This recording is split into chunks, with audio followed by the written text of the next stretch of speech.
Hello and welcome to episode 8 of the MGM Vodcast. Today we're going to talk about old cars versus new cars with a little twist. So we're going to talk about, do the old cars feel as fast as the new cars, or the new cars feel faster than the old cars? Obviously all a matter of opinion, but we've got a few cars that we're going to talk about. And let's see what we think's faster than the other.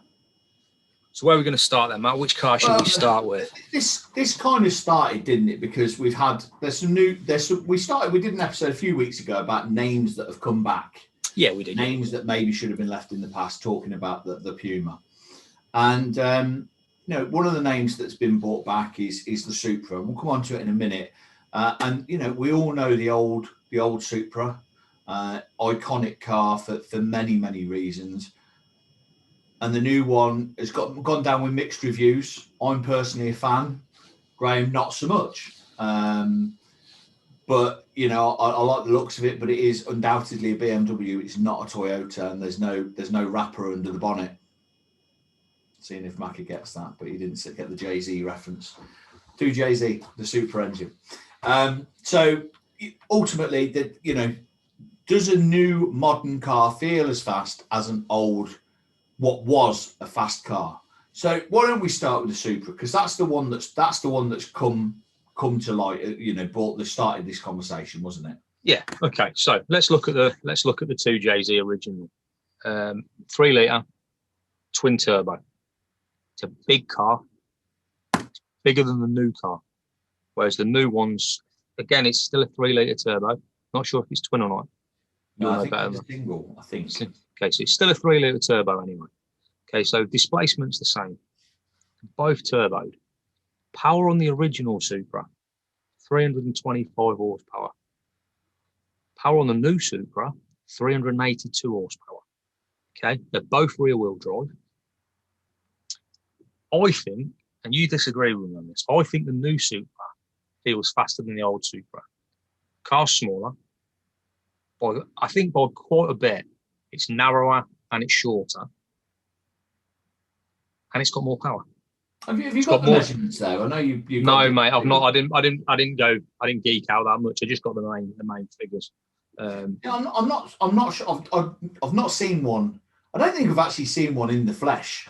I haven't seen one physically. I've been watching Dick Whips, who we started watching just before you got your F30, and he was F30 because he did an F30 build. Yeah, and he's done a nice build on this one that he's put together. I don't know what kit it is, but he put a wide arch kit on it. I've seen it today, and it's got. I don't think it is big wide arched. It's not.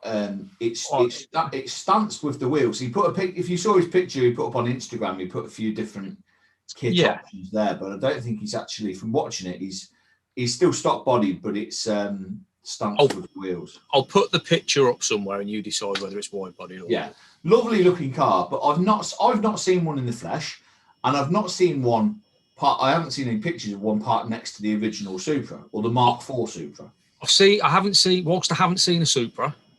I've seen a Z4 in the flesh, and it's smaller. Yeah, but I'm not sure if they are the same size. I'd have to look the dimensions up. But interestingly enough, the reason I think that the old one will feel as fast as the new one is I'd put money on the old one probably being lighter because of the kind of metals that we use and the kind of things. You got to think that the new one has been finished with BMW trim and electric seats and all the luxury things like that weigh and weigh down. So I think, and the other thing for me as well is you get in most cars, and the M2's like this, which is fairly similar in that then they're really quiet. So even when you put your foot down, you don't get a massive amount of engine noise. In the old Supras or MR2s or things from that era, you heard all of the noise of the induction, the exhaust, the turbo. What we're talking about here isn't which car's faster to the stopwatch, because I can tell you which car will be faster. The new Supra will. All of the new cars we're talking about will be faster. Exactly, yeah. But it's would it feel? And I don't think you're getting a 325 horsepower Supra today and go, that feels well slow. No, you're not going to think it. You're not going to cars that you've got, M4s and Chris had a GTR that was 600 horsepower and whatever. would the Supra feel ridiculously slow against that? I still don't think it would, because I think, you know, that you shut a Toyota door, it's not like shutting a BMW door. No, it's feel tippy. like it's lighter. You know, they're noisy. I think from a feeling point of view, I think the old one with noises and older engine makes would feel as fast. I'm not saying it'd feel faster, but I think it'd feel as fast. But on paper, I know it wouldn't be. No, on paper, then I still stand by. I think the new one feels faster. Mate, we'll have to go and get a test drive and then find someone to take us out in 2JZ Supra. Mind you, finding one of them that hasn't been modified and is 25 horsepower. If you've got a stock 2JZ, give us a call. Yeah, and let's go and take it down the pod. Yeah, or just take me out of it, because I regret not buying one. That is one car that got away, because I should have stepped up from the MR2 to that, but I didn't. But okay, so I think we'll agree to disagree on that one. But I think both of us would say that they both feel quick. I don't think the cars that we're going to talk about today, none of them are going to feel slow. Yeah. None of them. Even the slowest one we've got is not going to feel slow. Yeah. I think you can take that as a given. They're all performance cars. But yeah, let's agree to disagree on that one. So shall we go back over the pond then, from Japan to your one, which is let's go. UK, USA, depending on where we're going to. It's a Dagenham dustbin. They are Dagenham dustbins. They're blue ovals. We're going to talk the Ford RS Cosworth, the Escort RS Cosworth, and the Ford Focus RS. So comparable cars, both four-wheel drive. The original Escort was a 2-litre turbo, putting out 324 horsepower, and the new one's 2.3, putting out 343, 345. Escort all day. All day.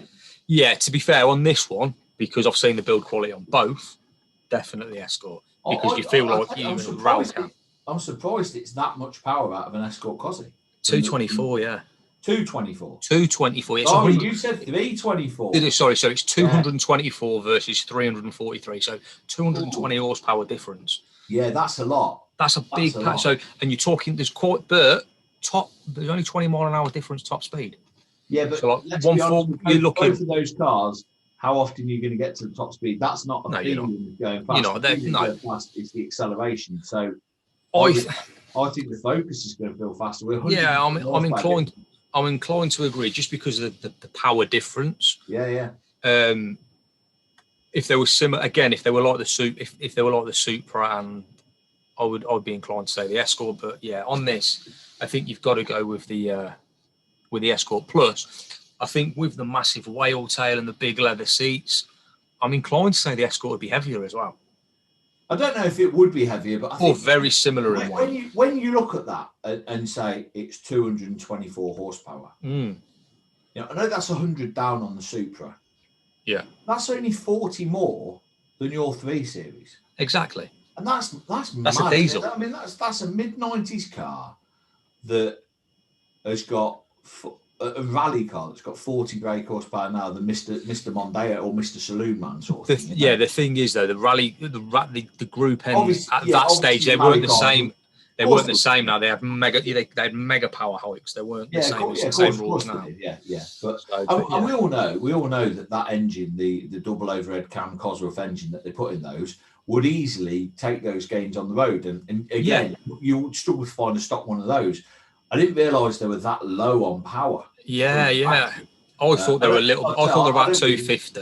Well, I don't really know much about Fords, but you know that to me, I thought when you said 324, I thought, blimey, that was a lot. But clearly, no, 220. Yeah, 224 at the Escort.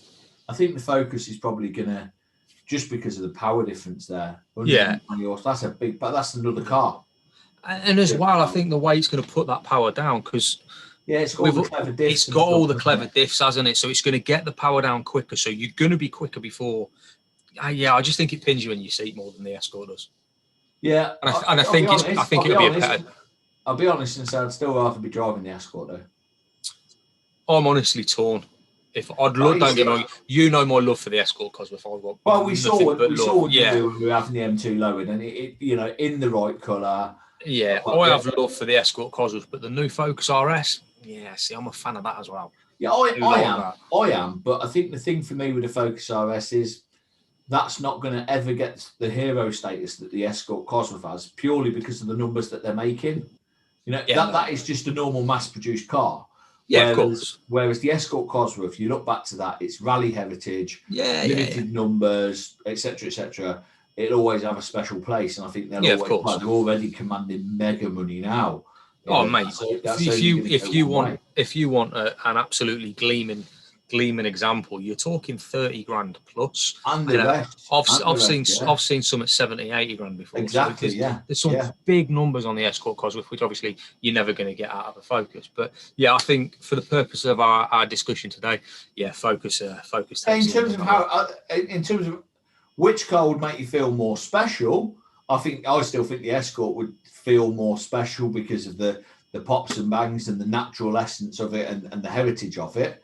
But yeah, I think in terms of what's going to feel faster to drive, I think the Focus will probably edge that. Yeah. So one of the cars then that started this sort of discussion is one that I think everybody's talking about, and literally, I think it was Kent commented that his mates ordered the best hot hatch there's ever been, and whatever. And that tagline, the best hot hatch that's ever been, has been given by a lot of people. A lot of people are giving it a hell of a lot of praise. Do I think it's the best hot hatch? I haven't had a drive in one yet. I probably will get one booked. Toyota is only down the road, and I'll be interested to take one out. And the thing is, again, this was a homologation special that Toyota have pretty much said, well, if people keep ordering them, we'll keep making them. So exactly the limited numbers that there were on other things. But, I think that it's getting huge reviews at the moment, which is great. It's great to see what it is. And I think it's probably getting a lot of those reviews because it harks back to days gone by of the small hot hatches. And I think on numbers of builds, though, whilst Toyota have said, well, people want them, we'll build them, they're coming out of the TRD department. They're coming out of the race development department. So yes, they'll be anymore, but yeah. Well, GR, whatever it is. Racing. Yeah, that's what it is. So whilst they're still being mass produced, it's never going to be on massive numbers like a normal. Oh, don't get me wrong. You're not going to see. You're not going to see as many of them going around as you are the 1 litre Yaris that you. Yeah, exactly. So I think the new GR Yaris has got potential for hero status 10, 15 years down the line. It's interesting. I genuinely think it has. Yeah. I watched a podcast called Behind the Glass. You watched a podcast? Well, it's a vodcast, you know what I mean. It's got a guy called Sam from Seen Through Glass and Tony from Gravelwood Sales. And if you watch Archie Hamilton or any of us, they've all been on with Tony. Yeah. And Tony just thinks, again, the same thing, that they're not going to hold the money in the same way because the numbers they're producing are just too many. You look for anything from the 90s now for Supras, you could try and find any of them. There's hardly any of them for sale because they've all rotted away. But I don't think you'll have that with modern day cars the way they're made in the same way. And I'm just not sure that. I don't think until they discontinue it, we don't know what numbers they made and how it's going to go down. I don't think it will be a car that will rot away. I think it will be a car that gets wrapped around trees. Yeah.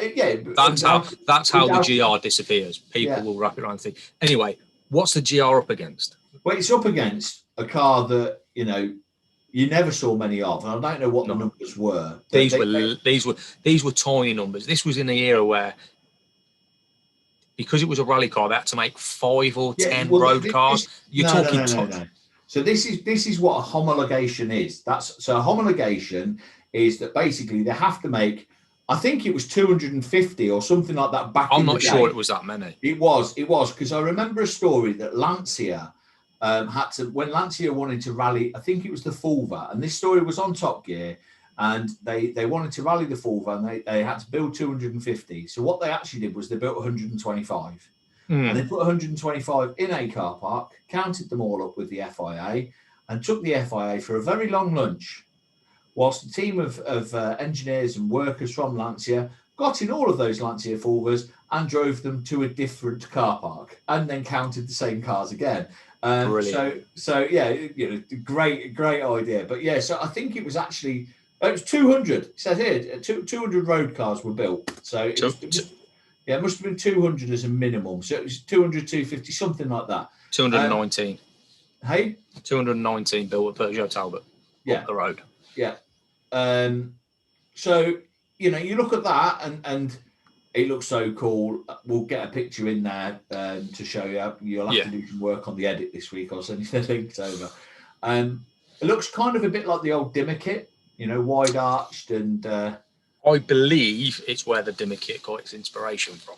Possibly. I mean, obviously it's sitting much higher because it's set up for rallying. It's set up for gravel track. The 205 T16 is literally, whilst the GR has been softened for the road, the T16 had a back seat put in and a roll cage took out. I think that's literally the difference. It's still a pure rally car. Yeah. I mean, this one I've got the picture of has the roll cage in, so I don't. Oh, right. Okay, so literally.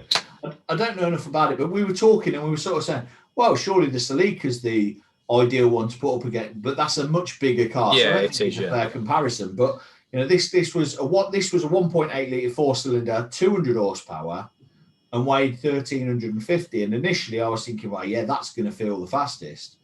But then when you see that the Yaris GR, and I don't know how they've done this, is 260 brake from a 1.6 litre 3-cylinder. 3-pot, yeah, it's only a little engine. Yeah, but it's not only that, it's only 1,280 kilos. A lot of carbon fibre and plastic on it, though, isn't it? But it's 70 kilos lighter. Yeah.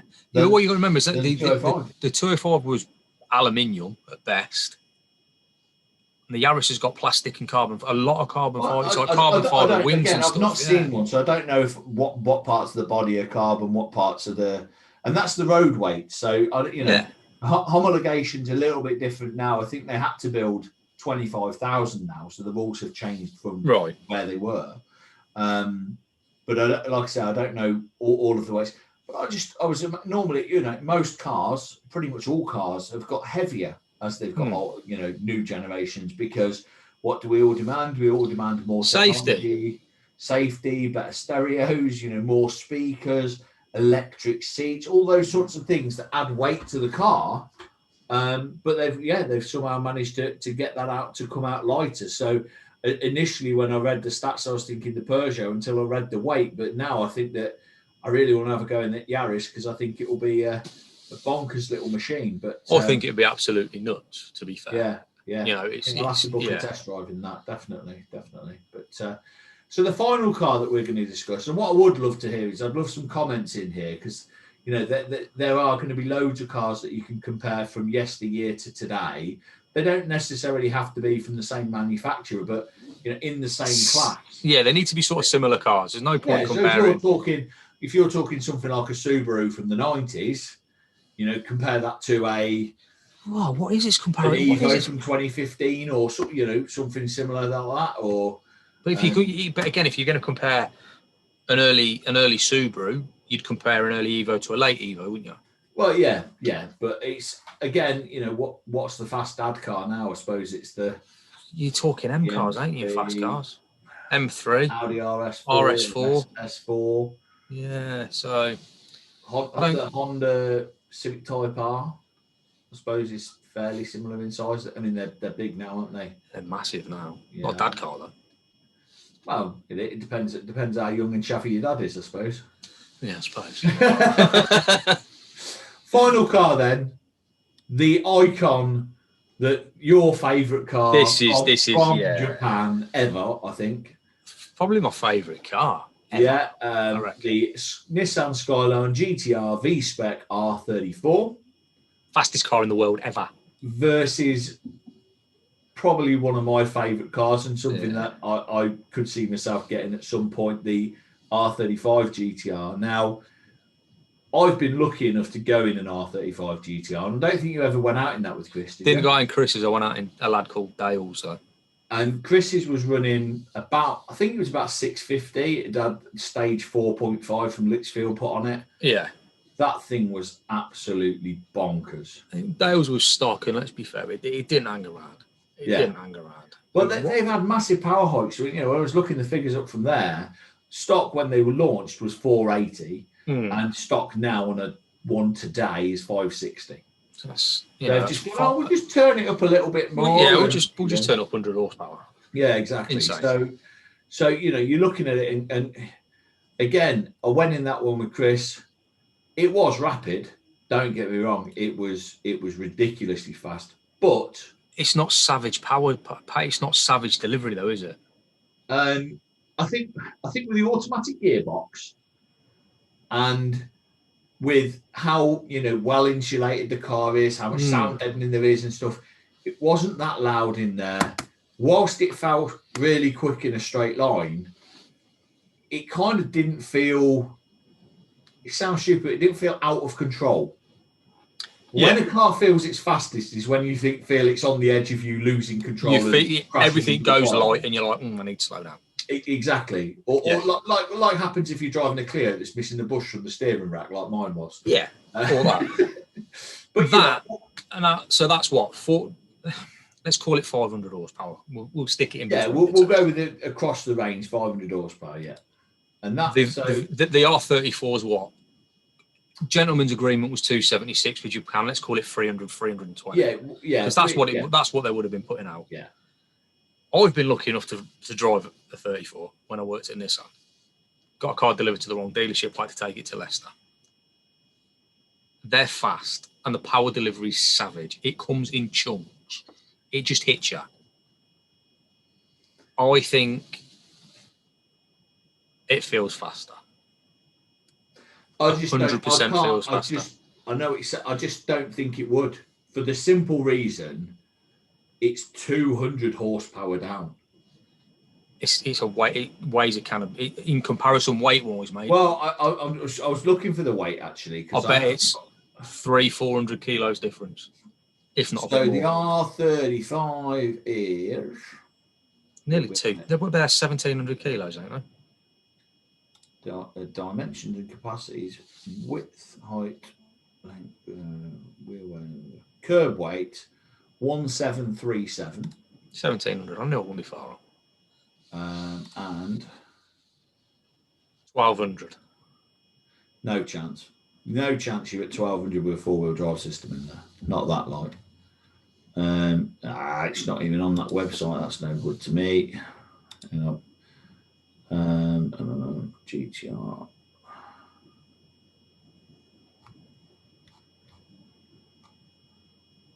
Fifth gen R34.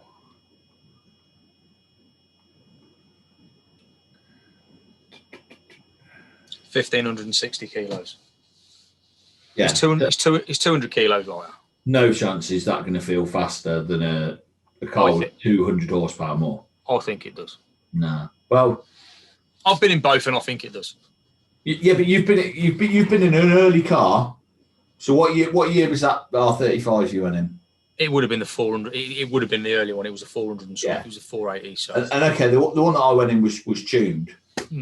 But I just bearing in mind I've had quite a few cars from Japan that are around that 300 brake, because that Skyline figure, the MR2 was a lighter car, and that was my tuned MR2 was the same power with rear wheel drive. Yeah.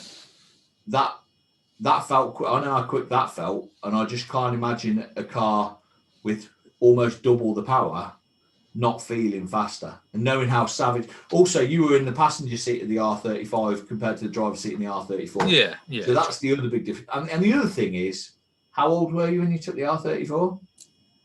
22, 23. Yeah, so you've always got this. It's like us. If I've just started watching a guy on YouTube, and I've subscribed to our channel to it, by the way, called All Talk. I was talking to him yesterday. Right, yeah, I've seen it, I think. And he was out in an RS Turbo Fiesta, tuned to 190 brake.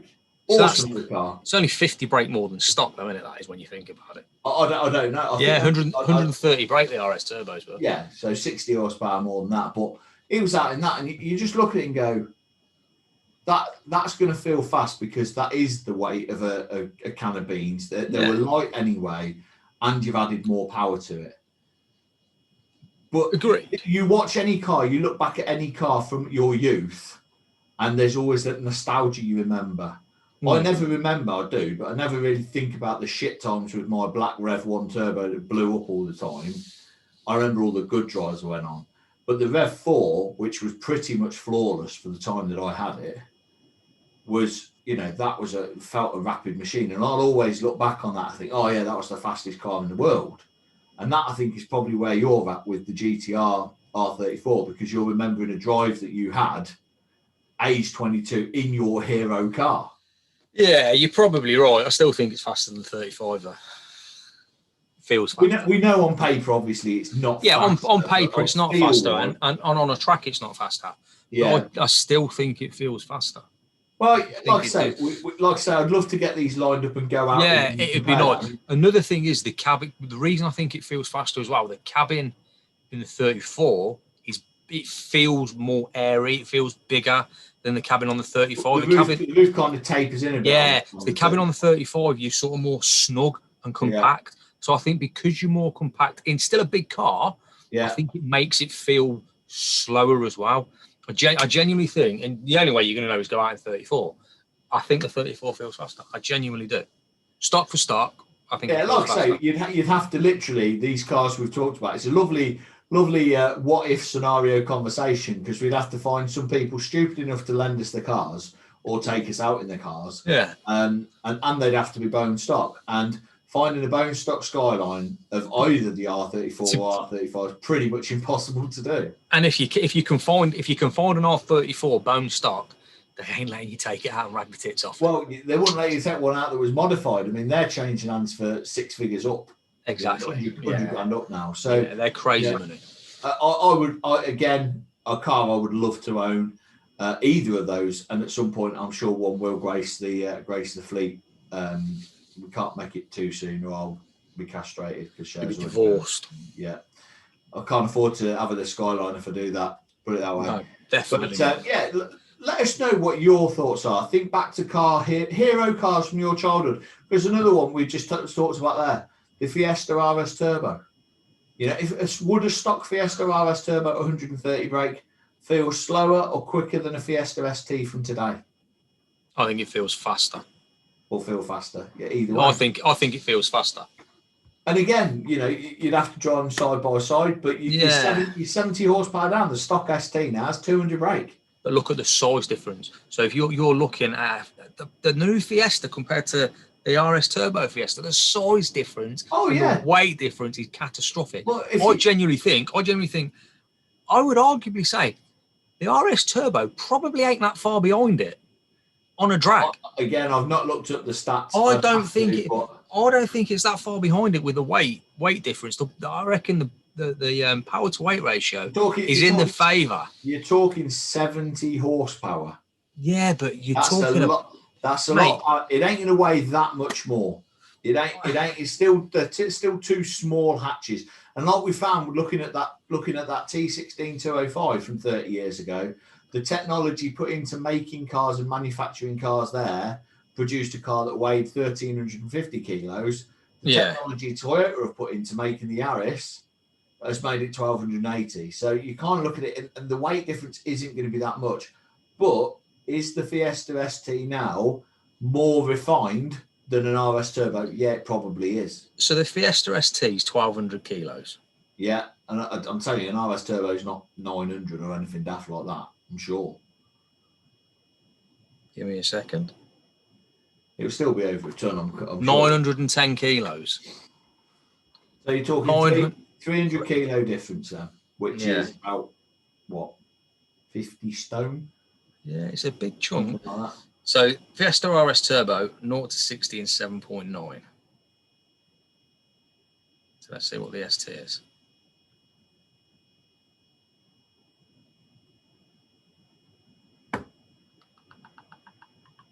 Come on, tell me. What did I say? 7.9? Yeah. 6.3.